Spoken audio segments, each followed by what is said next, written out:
Queridos, a oração não quer demais, não é verdade? Vamos curvar nossa fronte só para a gente poder preparar o nosso coração? Querido e amado Pai, estamos aqui na Tua casa, estamos também em nossos lares. Que o Senhor possa ser louvado, engrandecido, honrado nessa manhã de sábado. Em nome de Jesus. Amém. Queridos, abra sua Bíblia no livro de Lucas. Vamos lá para o primeiro texto desta manhã. Você que está em casa também, pegue a sua Bíblia, coloque aí pertinho de você, acompanhe conosco e estaremos juntos meditando sobre algumas questões relevantes aí. Queridos, Lucas no capítulo 15, no versículo 11, tem uma passagem que me chama bastante atenção. E isso aqui me trouxe alguns pensamentos que eu quero dividir com vocês. Lucas, capítulo 15, versículo 11, diz assim: Continuou certo homem, tinha 2 filhos, o mais moço deles disse ao pai: Pai, dá-me a parte dos bens que me cabe. E ele lhes repartiu os haveres. Passados não muitos dias, o filho mais moço, ajuntando tudo que era seu, partiu para uma terra distante e lá dissipou todos os seus bens, vivendo dissolutamente. Queridos, eu fiquei pensando aqui nessa passagem.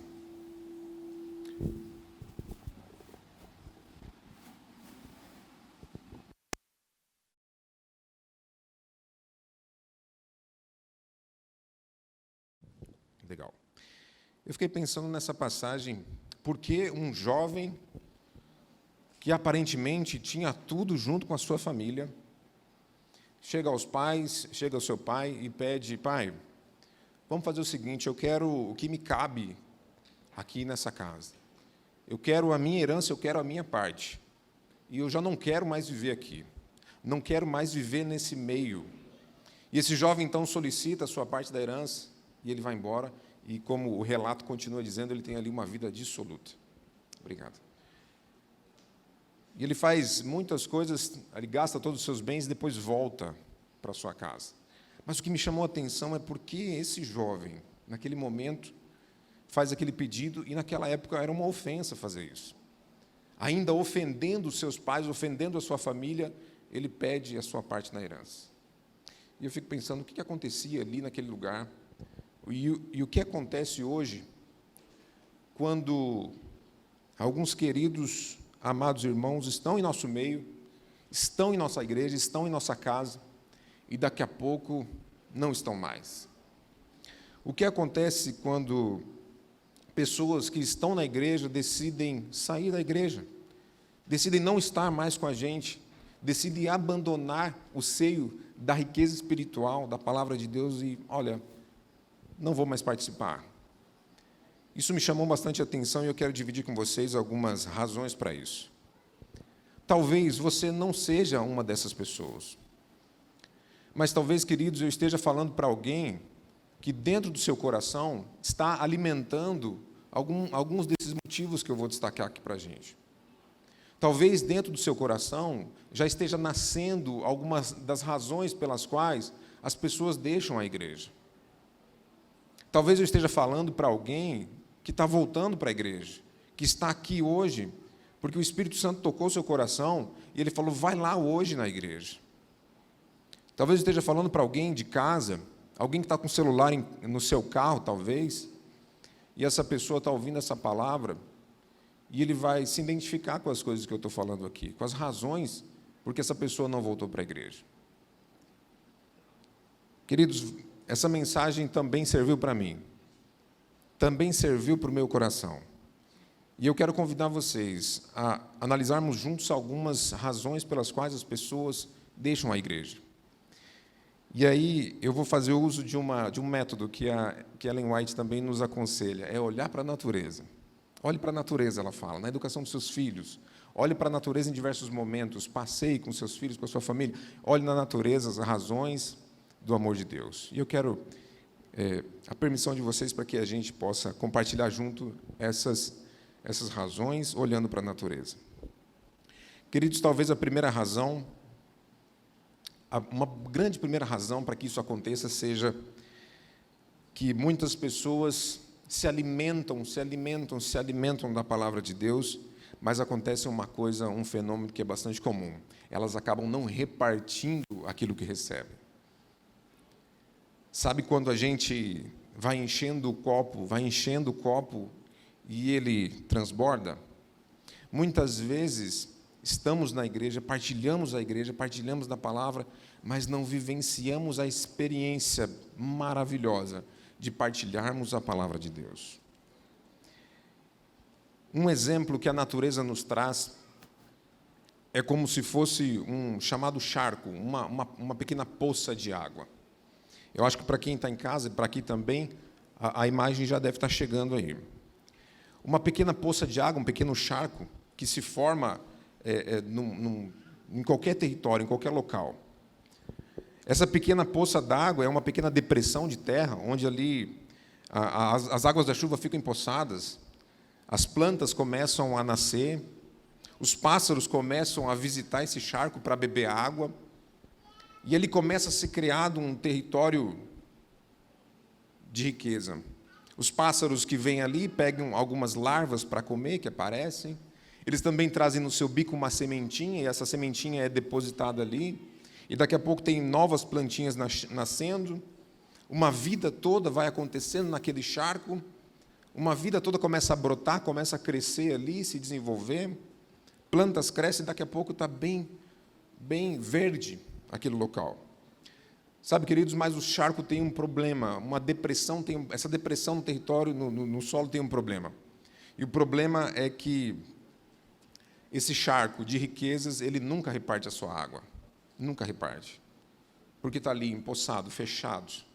E a riqueza que acontece ali, permanece ali.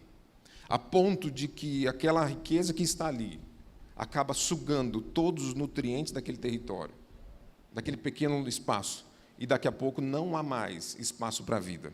Daqui a pouco não há mais espaço para novas plantas, porque as raízes já sugaram todos os nutrientes daquela terra. E vem a seca e aquele território morre. Queridos, também como cristãos, precisamos repartir aquilo que recebemos. Talvez, eu fico pensando aqui, olhando esses livros aqui que o Neomir nos apresentaram. E eu fico observando que há muitas pessoas aqui que vão passar nos próximos sábados pela oportunidade de receberem aquilo que a gente tem recebido aqui. Queridos, eu fico observando, uma vez eu disse aqui na igreja que há um local que ele é específico, ele é fantástico, um lugar que me chama muita atenção. E esse lugar, sabe qual é? Esse lugar é o cemitério. Queridos, lá no cemitério você pode encontrar muitas vidas que passaram pela terra, que passaram por aqui, e ali há um lugar de extrema riqueza. O cemitério é um lugar de extrema riqueza, primeiro porque se você quiser conhecer a história de uma cidade, você vai ali. Você vê a história de muitas pessoas por ali. Mas também ali há um local em que pessoas que estão ali, talvez nunca tiveram a oportunidade de receber um livro desses. Ali pessoas, grandes poetas, que nunca escreveram uma página de livro. Ali grandes pregadores que nunca tiveram a oportunidade de levar a mensagem. Ali há pecadores, mas que nunca tiveram a oportunidade de se arrepender. Ali no cemitério há muitos talentos que nunca tiveram a oportunidade de serem transformados pelo Espírito Santo e levar esse talento a outras pessoas. Por isso, quando eu olho ali, às vezes eu passo ao lado de um, e eu fico pensando quantos tesouros para Deus estão aqui, e às vezes não tiveram a oportunidade de receber um livro desse.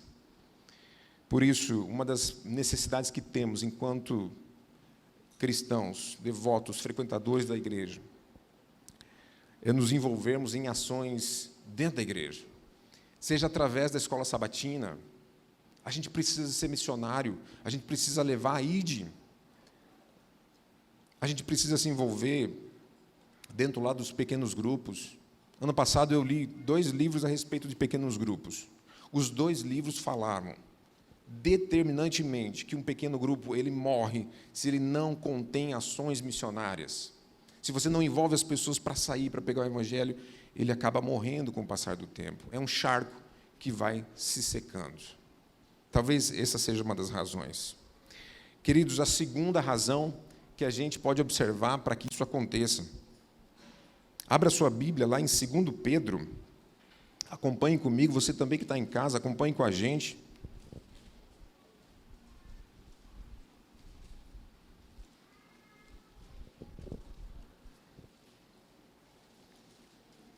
Lá em 2 Pedro, no capítulo 2, versículo 20, todos acharam? Amém? Todos acharam. Então, estamos ali. Diz assim, portanto, se depois de terem escapado das contaminações do mundo, mediante o conhecimento do Senhor e Salvador Jesus Cristo, olha só, depois de terem escapado do mundo, se deixam enredar de novo e são vencidos, tornou-se o seu último estado pior do que o primeiro. E ainda o texto continua assim, pois melhor fora nunca tivesse conhecido os caminhos da justiça do que, após ter conhecido, volverem-se para trás, e assim por diante o texto segue. Queridos, talvez um dos motivos pelos quais deixamos a igreja é porque ainda não nos desvencilhamos das ligações que temos com o mundo.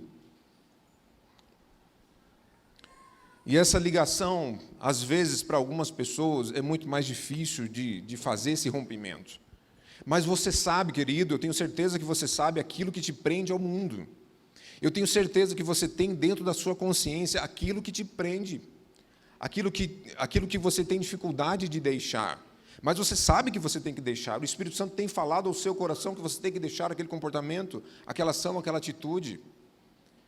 Isso não é somente para os jovens, isso é para os adultos, para todos nós.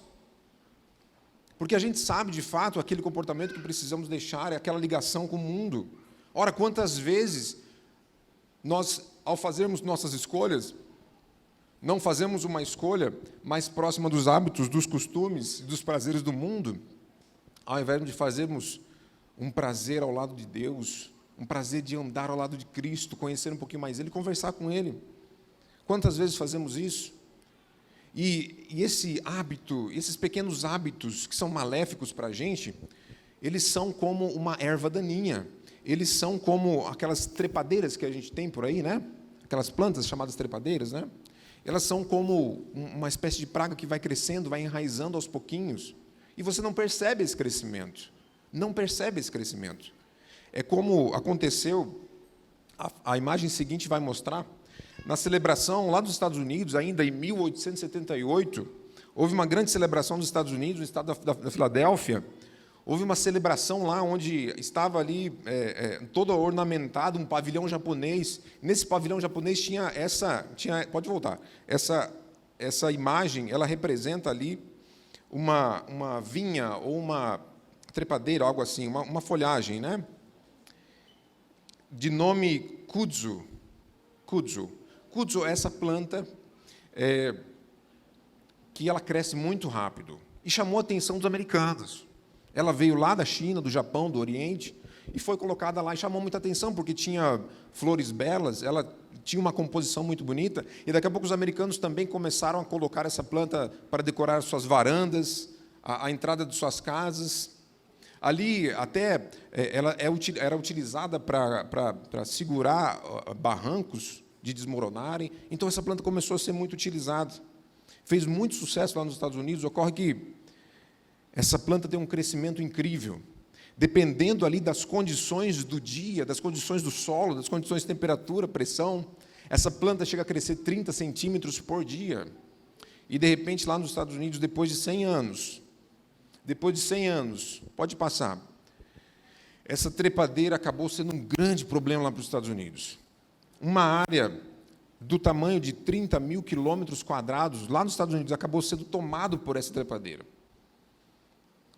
E invadindo casas, invadindo plantações, em muitos lugares. E o que era uma bênção, o que era fruto de admiração, o que era fruto de interesse, acabou sendo uma grande praga e hoje em dia ela tornou-se uma horrorosa maldição para muitos territórios nos Estados Unidos. Queridos, é mais ou menos assim que funciona o pequeno comportamento ruim dentro dos nossos corações. Ele vai criando raízes, vai destruindo o nosso dia a dia. Essa pode ser mais uma das razões que talvez vá nos afastando dos interesses centrais que temos em Cristo.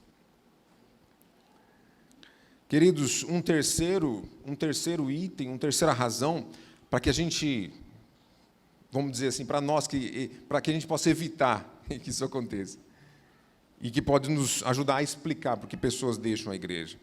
A terceira razão é o afastamento vagaroso, lento, mas progressivo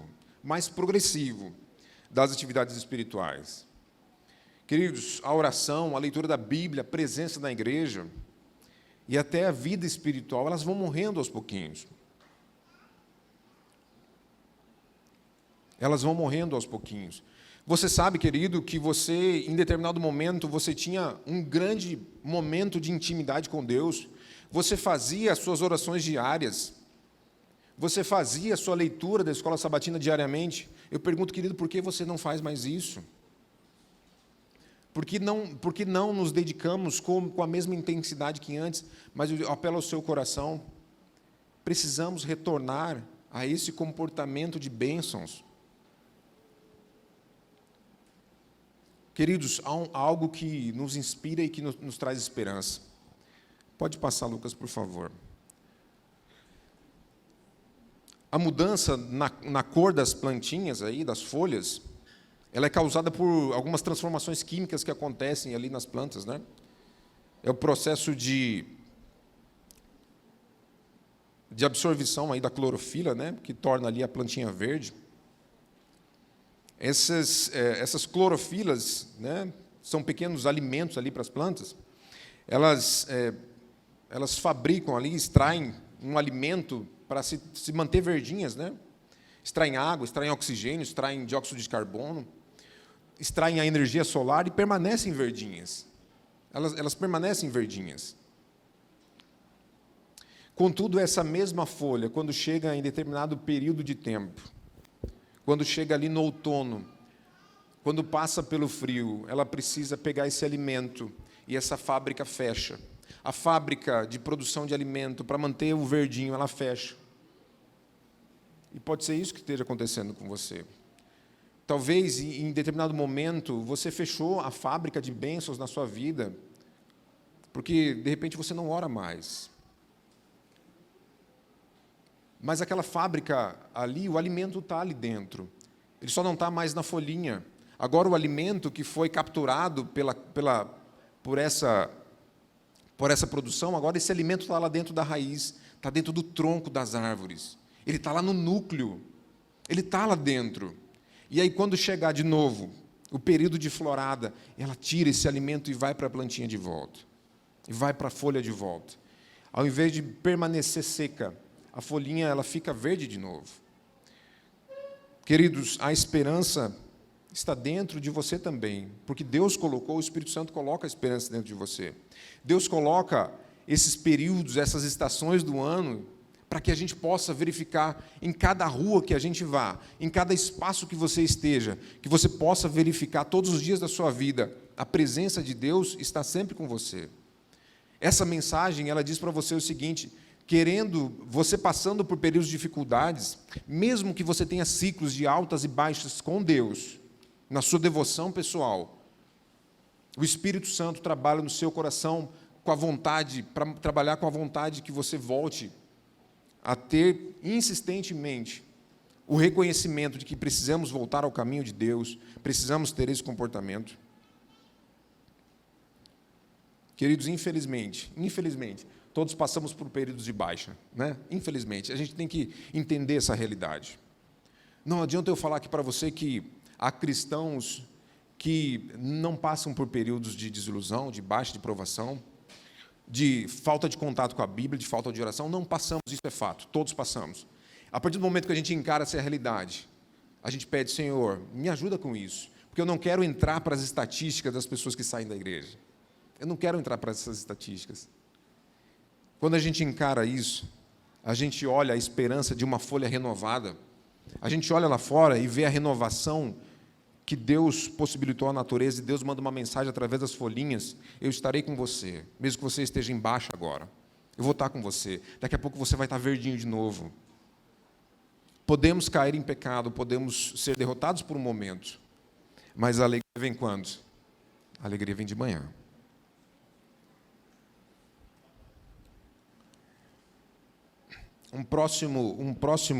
Talvez uma próxima razão que aconteça em nossos corações para essa saída seja a acomodação. E às vezes a gente se acomoda não somente fazendo o bem, mas a gente se acomoda fazendo o que é mal também. A gente se acomoda ali com alguns comportamentos que não são legais. Existe lá na ilha dos arquipélagos das Ilhas Canárias, lá na Espanha, em Lanzarote, existe um crustáceo lá. Lá existe um crustáceo, mais ou menos aquilo que vocês estão vendo ali. E esse crustáceo, ele vive nas profundezas. Ele vive lá no fundo. E ele, para se orientar, ele precisa limpar ali as suas anteninhas. E ele pega os seus bracinhos e vai limpando as anteninhas. Ele puxa cada uma das anteninhas e ele vai limpando as anteninhas. Faz isso 5, 6 vezes para poder se orientar, se locomover, saber onde ele está indo. Mas esse crustáceo tem olhos. Esse crustáceo tem olhos. Mas, com o passar do tempo, de tanto viver nas profundezas, na escuridão, ele passa a não entender mais que tem olhos. Porque se cria, inclusive, uma camadinha branca na frente dos olhos que ele não consegue ver mais. Talvez, se ele usasse o movimento de limpeza das anteninhas para limpar os olhos, talvez ele veria muito bem. Mas, com o passar do tempo, é que o crustáceo vai perdendo a capacidade de enxergar. Porque não faz uso dos olhos. Não faz uso do que tem de bom. E a gente também precisa utilizar a nossa visão para a gente determinar, de fato, o que é certo e o que é errado. E conduzirmos pelo caminho correto. Uma outra situação que pode nos acompanhar, uma outra razão, talvez é aceitar facilmente novas doutrinas, novos ensinamentos, novas correntes filosóficas, novas pseudo-verdades. Vamos abrir a nossa Bíblia lá em Gálatas. Peguem lá no livro de Gálatas, no capítulo 1, versículos 6 e 7.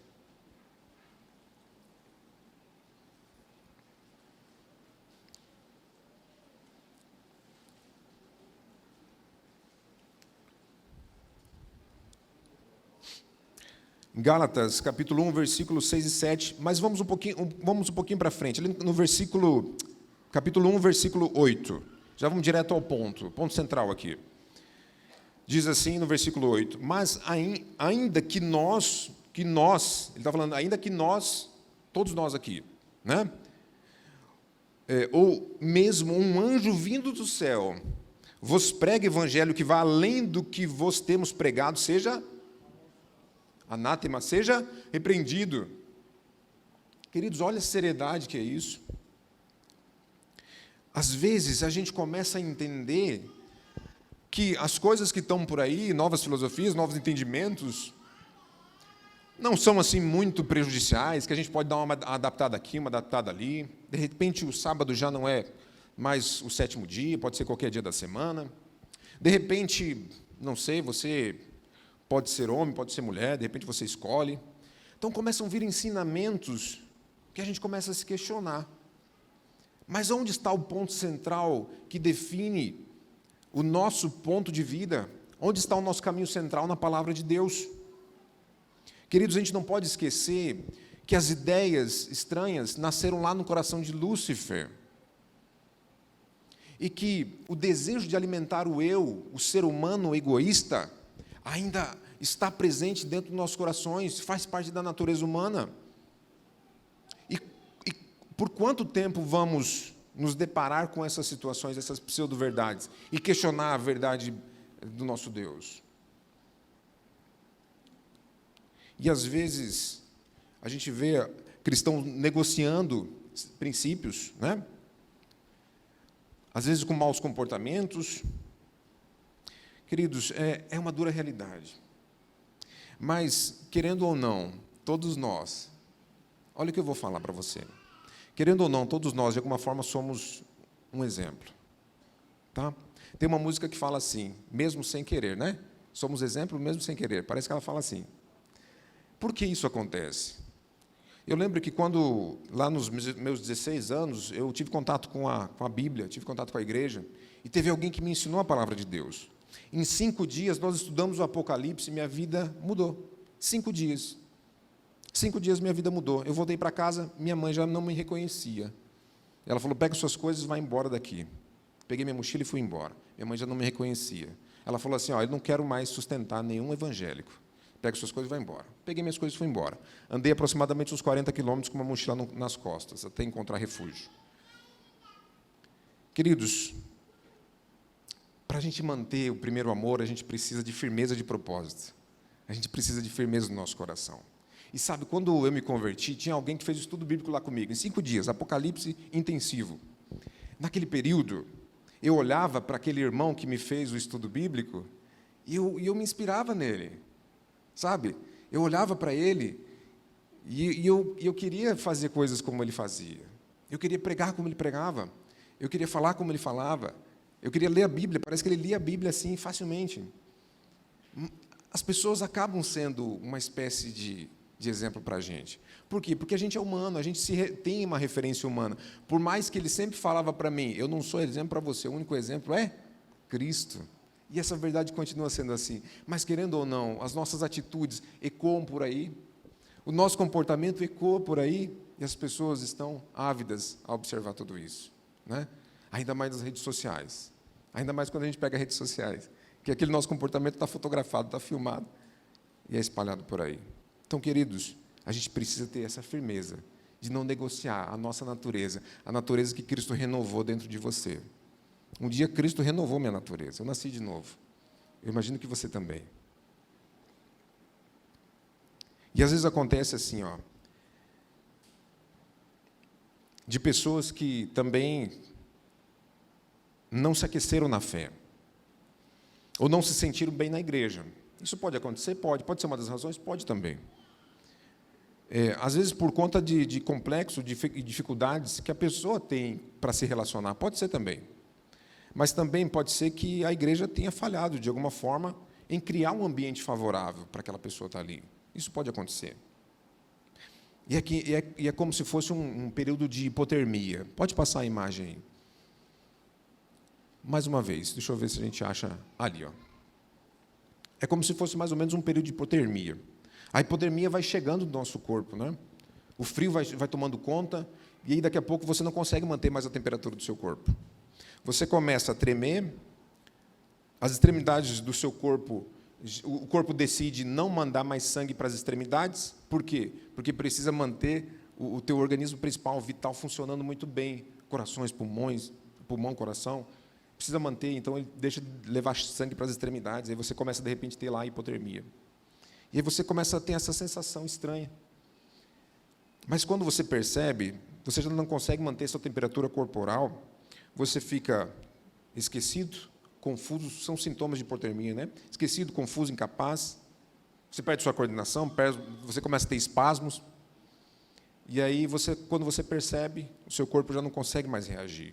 Você não consegue mais reagir porque você está tonto, e você não consegue reagir ou perceber que você entrou num estado de hipotermia profunda, e aí não tem mais reação. E às vezes acontece isso também, a gente pode estar entrando num período de hipotermia espiritual. Né? As coisas começam a acontecer e a gente não se dá conta.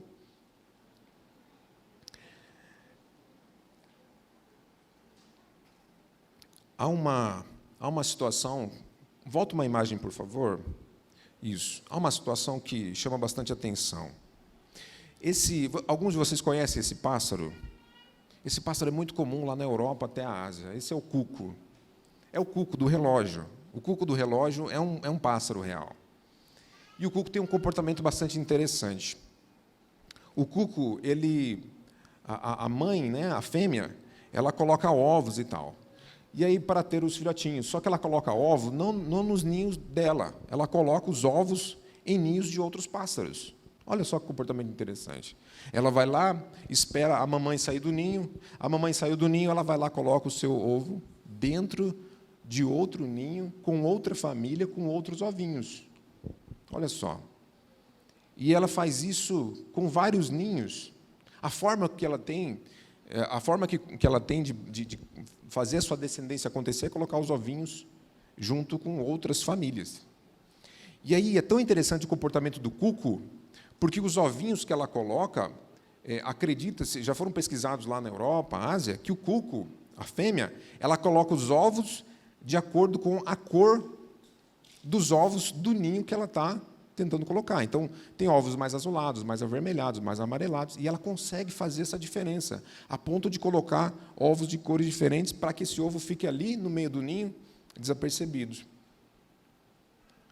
E aí, o cuquinho, vamos dizer assim, o cuquinho nasce, e aí, às vezes, até esse pássaro consegue expulsar os outros ovinhos do ninho que ela entrou. Olha só que comportamento agressivo. E, às vezes, a mãe daqueles ovinhos ali volta para o ninho, mas, ao invés de expulsar o cuquinho, ela, com o coração de mãe, ela acaba abraçando e acaba fazendo todo o processo ali de finalização do processo de nascimento. Mas o que chama atenção, pessoal, é que os outros irmãozinhos, mesmo vendo um intruso no ninho, não expulsaram. Ali, mesmo vendo um intruso no ninho, não expulsaram, né? Não tiveram um comportamento assim de tirar aquele comportamento que não era legal. Isso nos diz que, às vezes, nos acostumamos com o que é mal. Às vezes, nos acostumamos com o que não está certo. A gente precisa expulsar do nosso coração aquele comportamento intruso. A gente precisa ter um comportamento mais firme em relação a isso. Queridos, mas eu queria dizer, ao final, que há uma solução para tudo isso. Eu não sei se você consegue reconhecer hoje, mas reconheça dentro do seu coração que você tem aí o desejo de voltar. Eu não sei se você se afastou muito, eu não sei se você está distante, eu não sei se você está na igreja agora e seu coração está distante. Talvez esteja em outros lugares, em outras preocupações, mas reconheça comigo e com Cristo ao seu lado. Você quer voltar. Você sente a necessidade de voltar.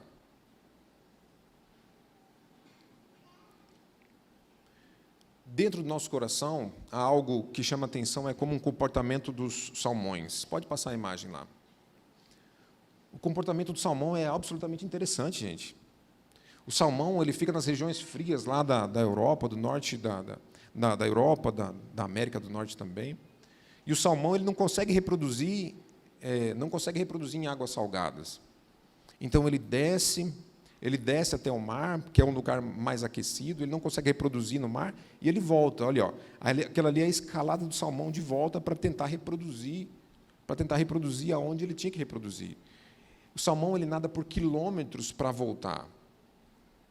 E como é que ele sabe o local aonde ele nasceu? Porque é onde ele nasceu que ele vai reproduzir. Porque ele não pode reproduzir na água salgada. E ele volta. Queridos, ali foi identificado nos salmões que a sua capacidade olfativa faz com que ele encontre o caminho de volta. Passando por corredeiras, passando por labirintos, ele encontra o caminho de volta. São moléculas na água, moléculas das plantas que ele tinha na sua infância, vamos dizer assim, né? Moléculas de cheiro, de plantas, de raízes, de sementes que caíam na água, da própria água, que às vezes não é insípida, né? Ele vai, com as moléculas, ele vai seguindo e vai voltar para casa. Queridos, eu tenho certeza que Deus colocou no seu coração essas moléculas também. Essas moléculas estão por aí. É o verde das folhas. É aquilo que está dentro do seu coração. Se eu não me engano, em Hebreus, diz assim que o desejo do céu, o desejo da eternidade está em nossos corações. Eu tenho certeza que está no seu coração também. Talvez esse retorno seja bastante cansativo. Talvez exija da gente um esforço. Mas ele é um caminho absolutamente necessário de ser percorrido. Tem uma última ilustração, é a ilustração do nosso amiguinho Heitor. Pode passar, por favor. O Heitor é um cãozinho. Esse cãozinho, o Heitor, ele pertencia a um oficial da Marinha no ano de 1922. O Heitor ficava pelos navios ali. E o dono dele estava numa embarcação com destino a Yokohama, no Japão, e ali, dentro da embarcação, tinha madeiras com um cheiro bastante específico. E aquele cãozinho, junto com o seu dono, no navio, atracou, e aí o Heitor foi dar uma volta no cais, passear, conversar com outros cãezinhos. E aí o Heitor foi lá no cais, e na hora de voltar para o navio, existiam ali pelo menos 5 navios iguais. Aonde o Heitor iria se recolher? Ele tinha que continuar o seu caminho até Yokohama, junto com o seu patrão, junto com o seu dono. E ali, Heitor entrou num navio, cheirou, voltou, entrou no outro, cheirou, até que ele chegou num navio que tinha uma madeira, aquela carga de madeira com um cheiro específico. Ele ficou ali, não encontrou seu dono, mas ficou. O navio também ia para Yokohama, só que aquele navio não era o navio onde estava o seu dono. Heitor entrou dentro do navio, ficou ali alguns dias cheirando, procurando seu dono, até que ele desembarca lá em Yokohama. E aí, ao lado, chega o navio real que carregava o seu dono. Queridos, talvez, como a historinha aqui do cãozinho Heitor, que é uma historinha real de 1922, Heitor passou 18 dias viajando ali naquele navio procurando seu dono, cheirando, procurando seu dono. Ele encontrou as madeiras, ele encontrou os sinais, ele encontrou as marcas de que ele estava no caminho certo. Eu não sei quanto tempo você está procurando a Deus. Eu não sei há quanto tempo você está afastado de Deus. E eu quero falar para você que está aqui na igreja, eu quero falar para você que também está em casa. Eu não sei há quanto tempo você deixa de ter o seu devocional com Deus. Não sei há quanto tempo você não abre a Bíblia, se ajoelha, confessa para Deus, conversa com Deus, abre o seu coração para Ele. Queridos, mas tenha uma certeza que esse é o caminho que a gente precisa. Quando nós depositamos a Deus as nossas incertezas, as nossas dificuldades, todas as possibilidades se abrem para uma vida ao lado dele, uma vida de alegria. Queridos, que possamos olhar para a natureza e lembrar, seja num crustáceo, seja na florzinha verde, que Deus nos dá esperança para retornar. Deus diz assim: eu estou com você até a consumação dos séculos. Eu estou ao seu lado. Não tenha medo de tomar decisões ao lado de Cristo. Que Deus nos abençoe. Um grande sábado para vocês e para nós também.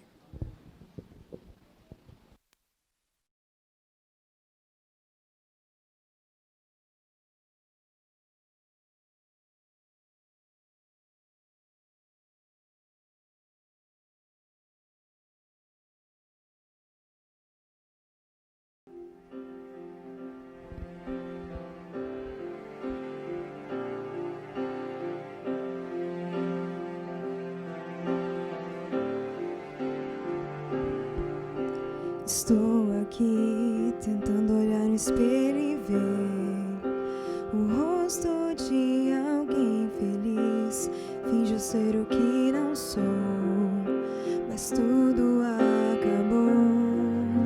No fundo eu estou me sentindo triste, tão sozinha. Quero me esconder. Será que alguém me vê? Mas eu sei que o meu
a solidão me abraça, me ampara. Não quero mais fugir, por isso estou aqui. Te peço, me ouve, me ajuda.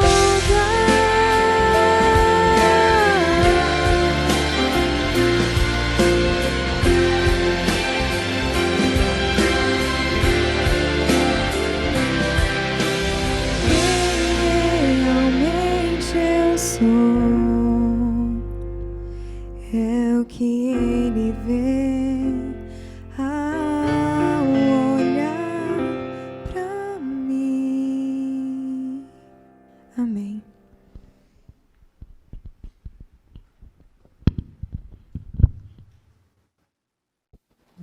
Obrigado, Bianca, que Deus continue te abençoando. Vamos nos colocar de pé para fazer uma oração. Curve a sua fronte. Vamos falar com Deus. Senhor Pai, nosso Deus, quanto nós ainda podemos aprender, olhando os pequenos detalhes que a natureza nos traz. Ao olhar uma folha verde, nós percebemos que, mesmo ela estando em uma situação difícil, seca, às vezes a gente sabe que essa florada novamente vai vir. Pai amado, fica em nossos corações, restitui aquilo que precisa ser restituído. Talvez a gente tenha que aprender no dia de hoje, não com uma pessoa, mas com um cãozinho. Assim como foi com aquele cãozinho, o Heitor, que ele sentiu tanto a necessidade do seu dono. Assim também precisamos que o Senhor nos ajude em nossos corações. Sabemos que muito mais do que aquele cãozinho, o Heitor, pela saudade que tinha do seu dono, o seu dono, há 18 dias, pensava, onde está o meu cãozinho? Assim também, Pai, sabemos que o Senhor tem saudade de nós. Sabemos que o Senhor quer nos reencontrar. Por isso, nos ajuda. Abra nossa mente, o nosso coração. Fica conosco. É o que te pedimos, em nome de Jesus. Amém.